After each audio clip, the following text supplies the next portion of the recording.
read at the beginning of thou shalt have no other God before me. Read.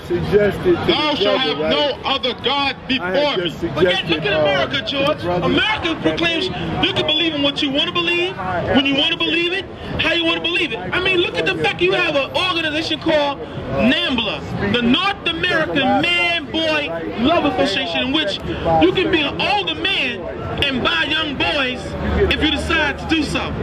Is that of God or the devil? Okay. Here in America, they proclaim you can believe in what you want to believe. You got Islam, you got Baptist, you got Methodist, you have Episcopalian, but yet there's no order even in those so-called religions based upon the Bible. But now, hold that, give me Joshua 1 and 8. First off, the Lord never gave religion in the first place. Nowhere in the Bible said be Baptist, Muslim, Episcopalian, 5%er. And that whole 5% thing, that kind of kills me. What you 5% smart, 95% stupid. You gotta look at the concepts that we follow in America. Now read what you have. Joshua 1 and 8. This book of the law shall... See, the Bible has always been a book of the law, George. Plain and simple. Do's and don'ts. But America has turned the Bible into a book of religion, and in so doing, a book of confusion for the unlearned. So now go back to Exodus. The Bible said that you should have no other God before me. So how come you have different churches, different philosophies, and they all teach confusion?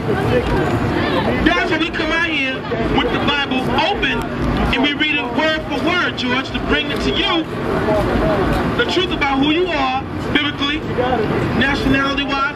Like if I asked you what your nationality was, what would you tell me, George? You're African American. You're what? You said African American? Well, George, now where are you from in Africa? Now, why would you claim a nationality if you can't prove it? You follow what I'm saying? See, we're the only people that proclaim nationalities and can't prove where we're from. We're African and we're American. Let me get the African American thing again. Now, George, here's the deal. The name African comes from a Roman Italian navigator by the name of Leo Scipio Africanus. The name America was named by an Italian explorer by the name of Amerigo Vespucci. So how can you be African American if you don't come out of Italian ancestry? Is that right? So now, what we are to show you that you are actually a Hebrew Israelite. You are a Jew. The real Jews are according to the Bible. Because when you go, are you familiar with who the Hebrew Israelites were? Yes or no? Are you familiar with who the Hebrew Israelites were, George? Oh, you read about them. Well, now, do you realize you're reading about yourself? That's who we are, the real Jews the Bible speaks about. We're going to prove that to you. First and foremost, drop what you have in Exodus. Give me Jeremiah 14:2. Let's prove to you that we are the real Jews the Bible speaks about. Because I said earlier on, you said you were African American, and I just showed you that you can't be African, you cannot be American if you don't come out of the bloodline of those white gentlemen by the name of Leo Scipio Africanus and Amerigo Vespucci. Now let's go into Jeremiah 14:2 and get the physical characteristic and the physical description of what the Jews look like. Read. Jeremiah 14:2. Judah mourneth, and the gates thereof languish. Now, George, would you agree that right now that we as the people, the 12 tribes of Israel, now the word Judah is where the word Jew come from. The tribe of Judah happen to be the so-called black Americans. Now let me ask you a question, George. How old are you, George? You're 57 years of age.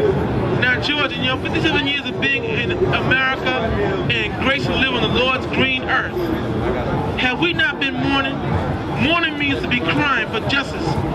Who's been crying for? We shall overcome. Equal rights, civil rights, human rights. We shall overcome.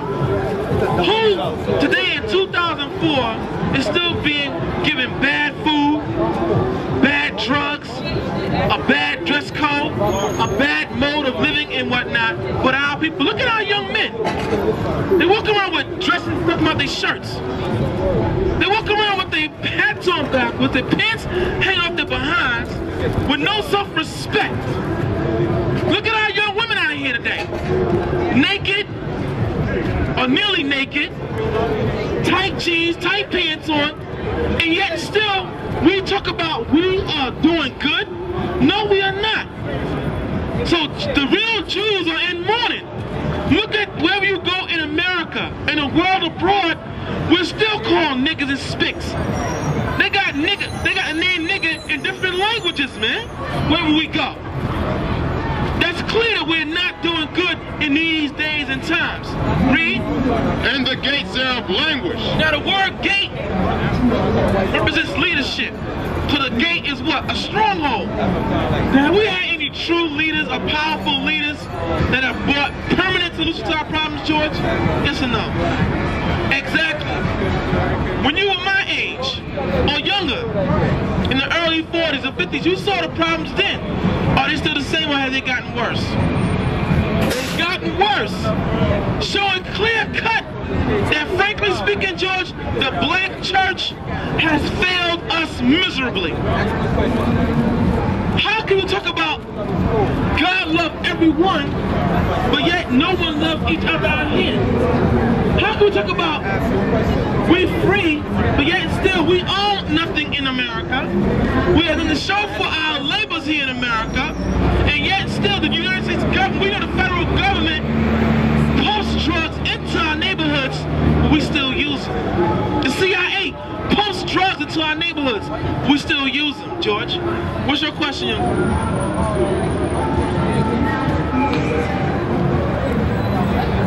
Okay. Okay.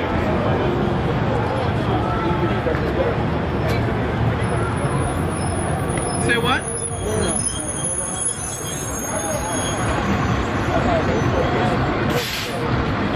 Well, the word Negro comes from the Latin word niger. Okay? It means black. Alright? Now, what you're saying is true. That's not in. Are you going to get that from me next? We're going to show you that the word Negro, or Negro as it's pronounced, is indeed in the Bible, but I'm going to break that word down for you. Read. Acts 13:1. Now there were in the church that was in Antioch certain prophets and teachers, as Barnabas and Simeon, that was called Niger. N-I-G-E-R. Now, that's where the word nigger comes from. See, because many country southern white men come to the word nigger, it went from nigger, nigger, nigger, nigger, nigger, nigger. That's all, it just means Negro, black. But that is not our nationality, nor is it our name. So our job is to come out here historically and break down everything that goes on in the word or in the world through the Bible. But the only way you're going to gain knowledge of the Bible is, give me Isaiah 34:16. What's your name again? Eugene. Now here what the Lord requires of all of us, but you know what? Unfortunately, Negroes, Hispanics, Caribbean Americans, we don't read. We don't check out anything. We don't check out anything. We believe everything on face value, but the Lord said, read here. Isaiah 34:16. Seek ye out of the book of the Lord and read. See, reading is a requirement of gaining knowledge. You have to read. But also now give me 2 Timothy 2:15. Along with reading, however, there's one thing you have to do, Eugene, that all of us must start doing now in these very troubling and turbulent times. Read. 2 Timothy 2:15. Study to show thyself approved. It's time that we start studying what the Bible's talking about, Eugene. Look around you right now.